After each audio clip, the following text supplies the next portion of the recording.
लेकिन मंच पर जब सीएम योगी ने आरिशा को 10 लाख का चेक पकड़ाया तो इस तस्वीर ने सबका दिल जीत लिया। इसके बाद सीएम योगी ने जनसभा को संबोधित भी किया और उसमें क्या कुछ कहा आप खुद ही सुनिए।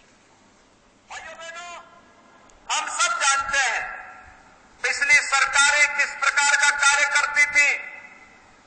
स्वयं के हितों के लिए योजनाएं बनती थी, पैसा सरकार का, लेकिन अपने स्वयं के स्वार्थ से उभर करके कोई भी कार्य नहीं हो पाता था।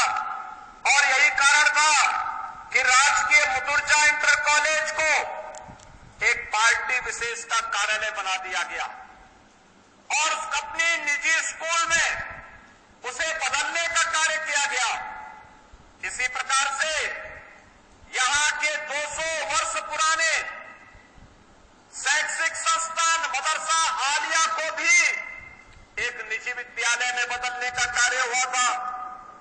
उसके समृद्ध पुस्तकालय की जो दुर्लभ हस्तलिखित पुस्तकें थी, बिना किसी अनुमति के उन्हें जबरन कब्जा करने का प्रयास हुआ था।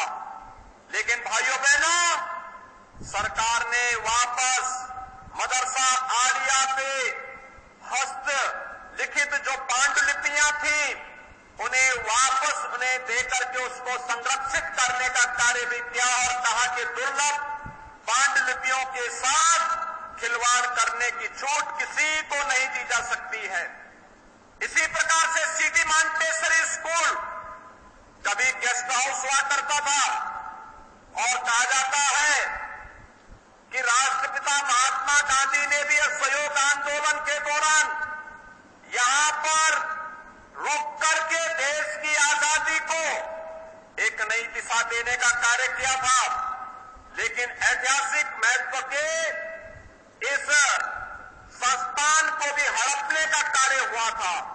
और यही नहीं, तमाम अन्य ऐसे कार्य जो सैकड़ों करोड़ रुपए की लागत से रामपुर के विकास के लिए महत्वपूर्ण हो सकते थे, उनमें बाधा पैदा करके रामपुर को पूरी तरीके से विकास और समृद्धि से वंचित करने का जो साजिश पिछले 10-12 वर्षों से हो रहा था, उन सभी साजिशों को बेनकाब करने के लिए ही मैं बार बार रामपुर आता था, आपका आह्वान करने के लिए कि हम बर्बाद न होने दें आने वाली पीढ़ी को, हम अपने आप को कोसने के लिए न छोड़े, बल्कि अगर कोई गलत कर रहा है उसके खिलाफ हमें डट करके खड़ा होना होगा।